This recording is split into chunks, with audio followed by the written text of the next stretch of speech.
Hello বন্ধুরা, খুব গুরুত্বপূর্ণ একটা আপডেট নিয়ে হাজির হয়ে গেছি, যেখানে কলকাতা হাইকোর্ট থেকে নির্দেশ দেওয়া হয়েছিল উচ্চ প্রাথমিকের শিক্ষক নিয়োগ করতে পারে স্কুল সার্ভিস কমিশন আগামী 4 সপ্তাহের মধ্যে।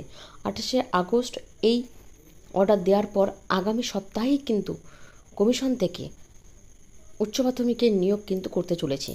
এখানে 2 সপ্তাহের মধ্যেই কিন্তু 14,000-এর বেশি ক্যান্ডিডেট চাকরিতে জয়েন করতে পারবে, এরকম মাননীয় মুখ্যমন্ত্রীর ইচ্ছাতেই কিন্তু শিলমোহর পড়তে চলেছে কমিশনের অফিস থেকে এই 14,000-এর বেশি ক্যান্ডিডেটের। অর্থাৎ দুর্গাপুজোর আগেই তাদের নিয়োগপত্র নিয়ে তারা স্কুলে জয়েন করতে পারবে। এটা খুবই সুখবর, কোনো রকম আর জটিলতা থাকছে না। কলকাতা হাইকোর্টের দেওয়ার সময়সীমার অনেক আগেই উচ্চ প্রাথমিকের শিক্ষক নিয়োগের মেধা তালিকা প্রকাশ করতে চাইছে স্কুল সার্ভিস কমিশন। এখানে কোনো আর অস্বচ্ছতা থাকছে না, এই জানানো হয়েছে কমিশনের তরফ থেকে। এবং 4 সপ্তাহ নয়, 2 সপ্তাহের মাথায় 14,000-এর বেশি প্রার্থীর তালিকা আগামী সপ্তাহের শেষে প্রকাশ করতে হবে। এবং কমিশনের চেয়ারম্যান সিদ্ধান্ত মজুমদার বলেন, আমাদের লক্ষ্য আগামী সপ্তাহের মধ্যেই মেধা তালিকা প্রকাশ করা হবে।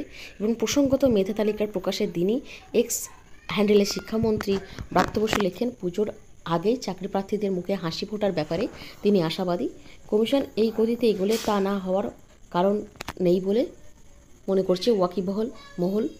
এবং উচ্চ প্রাথমিকে ঘোষিত শূন্যপদ রয়েছে 14,339টি, তবে মোট প্রার্থী রয়েছেন 14,042 জন। তবে যোগ্য প্রার্থীর সংখ্যা তার চেয়ে অনেকটাই কম। যাদের কিছু বিষয়ে ধোঁয়াশা ছিল, ওএমআর সিটে অস্বচ্ছতা ছিল, এই তালিকা থেকে তাদেরও বাদ দেওয়া হয়েছে এবং ফলে অধিকাংশ চাকরি পেয়ে যাবেন বলে মনে করছেন ওয়াকিবহল মহল। তবে বিষয় মিডিয়াম ও অন্যান্য সমস্যার কারণে কিছু প্রার্থী বাতিল হতে পারে বলে জানানো হচ্ছে কমিশন সূত্রে। তবে চূড়ান্ত তালিকার পরেই সে ব্যাপারে নিশ্চিত হওয়া যাবে। তাহলে আগামী সপ্তাহে কিন্তু চূড়ান্ত মেধা তালিকা আসছে এবং এরপরেই কিন্তু চাকরি প্রার্থীরা পুজোর আগেই প্রায় নিয়োগের পথে হাঁটতে চলেছেন কমিশনের তরফ থেকে। খুবই একটি গুরুত্বপূর্ণ নির্দেশিকা আসতে চলেছে এবং এই আপডেট আপনাদের সাথে শেয়ার করলাম। পরবর্তী ভিডিওতে আরও আপডেট নিয়ে আসবো। আজকের মতো এইটুকু। ভিডিওটা দেখার জন্য ধন্যবাদ।